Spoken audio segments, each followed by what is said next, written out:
Hello viewers, நீங்கள் பார்த்துட்டு இருக்கிறது ஐடியா பிளானட். அன்ரியல் இன்ஜினுக்கான ஃப்ரீ அசட்ஸை எபிக் கேம் லான்ச்சர் மந்த்லி பேசிஸில் ஸ்பான்சர் பண்ணிகிட்ருக்காங்க. அந்த மாதிரி இந்த அக்டோபர் மந்தில் ரிலீஸ் பண்ணியிருக்கிற ஹாலோவின் ஸ்பெஷல் ஃப்ரீ அசட்ஸ் நம்மளுக்கு எப்படி யூஸ் ஆக போகுதுன்றதை டீட்டெயிலாக பார்க்க போகிறோம். ஸோ வீடியோவை ஸ்கிப் பண்ணாமல் ஃபுல்லாக பாருங்கள். ஃபர்ஸ்ட் அசட் வந்து அன்டெட் பேக். இது ஒரு ஜாம்பி கேரக்டர் கலெக்ஷன். இதில் இருக்கிற எல்லா கேரக்டர்ஸுமே ரிக் ஆகிருக்கு. இந்த 5 டிஃப்ரெண்ட் டைப் ஆஃப் கேரக்டர்ஸுக்கும் 65 டைப் ஆஃப் அனிமேஷன்ஸை கொடுத்துருக்காங்க. அது மட்டும் இல்லாமல் இந்த எல்லா கேரக்டர்லேயும் அந்த மெட்டீரியல் லுக் வந்து பர்ஃபெக்டாக இருக்குது. அதாவது அந்த கேரக்டரில் இருக்கிற ரஃப்னஸ், அப்புறம் அந்த ஸ்பெக்குலர் எஃபெக்ட், இது எல்லாமே கரெக்டாக இருக்குது. இதில் இருக்கிற ஒவ்வொரு கேரக்டருக்கும் டிஃப்ரெண்ட் டைப் ஆஃப் அனிமேஷன்ஸை கொடுத்துருக்காங்க. ஃபார் எக்ஸாம்பிளுக்கு இந்த லீச் கேரக்டரோட கிளாத்தை வந்து செப்பரேட்டாக ரிக் பண்ணி அனிமேட் பண்ணியிருக்காங்க. இந்த மாதிரி ஒரு கேரக்டரில் கிளாத்தை யூஸ் பண்ணும்போது அன்ரியல் இன்ஜின் யூஸ் பண்ணி நம்மளுக்கு தேவைப்பட்டால் சிமுலேட் பண்ணிக்கலாம். அடுத்து இந்த கேரக்டரில் இன்னுமே நிறையா டிஃப்ரென்ஸை க்ரியேட் பண்ணுறதுக்காக நிறையா ப்ராப்ஸ் யூஸ் பண்ணியிருக்காங்க. இது கூடவே டிஃப்ரெண்ட்டான டெக்ஸ்டர்ஸும் கொடுத்துருக்காங்க. இதை யூஸ் பண்ணி அந்த கேரக்டர்ஸை செப்பரேட் பண்ணி காமிக்கலாம். இப்போது இந்த கேரக்டரை பார்த்தீங்கன்னா நார்மலாக ஒரு ஸ்கெலிட்டன் கேரக்டர், அப்புறம் 2 different type of weapons use பண்ணி அந்த கேரக்டரோட லுக்கை செப்பரேட் பண்ணியிருக்காங்க. நெக்ஸ்ட்டு அந்த எனிமி காப்ளின் கேரக்டரில் 2 டிஃப்ரெண்ட் மெட்டீரியல்ஸை கொடுத்துருக்காங்க.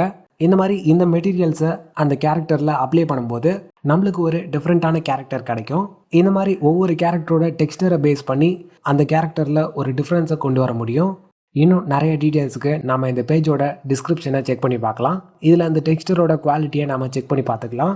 அப்புறம் இதுக்கான அனிமேஷன், ரிக்கிங், இந்த மாதிரி டெக்னிக்கல் டீட்டெயில்ஸும் கீழே கொடுத்துருப்பாங்க. நெக்ஸ்ட் ஆசட் வந்து zombie movement and modular interaction animation. இதை நம்ம கண்டிப்பாக ஒரு கேம் ப்ராஜெக்டில் யூஸ் பண்ணிக்கலாம்.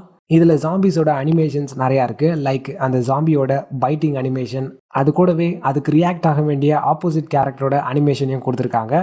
சப்போஸ் உங்களுக்கு பிளெண்டரில் இருக்கிற கேரக்டருக்கு இந்த அனிமேஷன் வேணும்னா நீங்கள் சிம்பிளாக அன்ரியல் இன்ஜினில் ரீடார்கெட் அனிமேஷன் யூஸ் பண்ணி பிளெண்டருக்கு அந்த அனிமேஷன்ஸை எக்ஸ்போர்ட் பண்ணிக்கலாம். இது ஒரு கம்ப்ளீட் ஜாம்பி அனிமேஷன் பேக். அடுத்த ஆசட் வந்து அட்வான்ஸ்டு ஏஐ ஸ்பான் சிஸ்டம். ஆக்சுவலாக இது ஒரு சிமுலேஷன் மாதிரி ஒர்க் ஆகும். அதாவது கிரவுண்ட் சர்ஃபேஸில் ரேண்டமாக பார்ட்டிகல்ஸை எமிட் பண்ணி ரன் பண்ணும். இதில் க்ரியேட் ஆகிற அந்த பார்ட்டிகல்ஸை நம்மளுக்கு தேவைப்படுற மாதிரி ஆப்ஜெக்ட் இல்லைனா கேரக்டராக சேஞ்ச் பண்ணிக்கலாம். இப்போ அந்த கேரக்டரில் நம்ம அனிமேஷன் ஆட் பண்ணிட்டோன்னா அந்த பார்ட்டிகல் வந்து அந்த கேரக்டரை ரேண்டமாக மூவ் பண்ணும். இதை அன்ரியல் இன்ஜினில் க்ரௌட் ஜென்ரேட் பண்ணுறதுக்கு யூஸ் பண்ணிக்கலாம். நெக்ஸ்ட் ஆசட் வந்து ஹாலோவின் பம்ப்கின்ஸ். இதில் யூஸ் பண்ணியிருக்கிற மாடல்ஸோட குவாலிட்டி பர்ஃபெக்டாக இருக்குது. இந்த இமேஜில் டிஸ்பிளே பண்ணியிருக்கிற அந்த லேண்ட்ஸ்கேப்பை இந்த ஆசட்டோட மேப்பில் சேவ் பண்ணியிருப்பாங்க. நாம் அதை யூஸ் பண்ணிக்கலாம். இது ஒரு சிம்பிளான சின்ன லேண்ட்ஸ்கேப் தான். இதில் 2 சைட்லேயும் 2 டிஃப்ரெண்ட் லைட்ஸ் யூஸ் பண்ணியிருக்காங்க. இந்த ப்ராஜெக்டில் ஆல்ரெடி அந்த கேமராவை ப்ளேஸ் பண்ணியிருக்காங்க. அது கூடவே அந்த கேமரா செட்டிங்ஸ் எல்லாமே டிஃபால்ட்டாகவே கொடுத்துருக்காங்க. இந்த ப்ராஜெக்டை நார்மலாக நாம் அந்த வியூ போர்ட்டில் பார்க்குறத விட இந்த கேமரா வியூவில் பார்க்கும்போது அந்த லுக் வந்து கொஞ்சம் இம்ப்ரூவ் ஆகிருக்கு. நான் அந்த கேமராவோட லென்ஸ் பிளரை மட்டும் சொல்லலை. இந்த ப்ராஜெக்டோட போஸ்ட் ப்ரொடக்ஷன் ப்ராசஸ் லுக் வந்து இந்த கேமரா வியூவில் தான் கிடைக்கும்.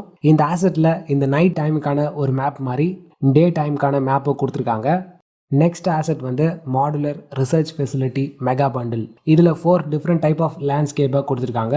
இதில் இருக்கிற 3D ஆசட்ஸ் எல்லாமே டேரெக்டாக மெகா ஸ்கேன்லேருந்து இம்போர்ட் பண்ணியிருக்காங்க.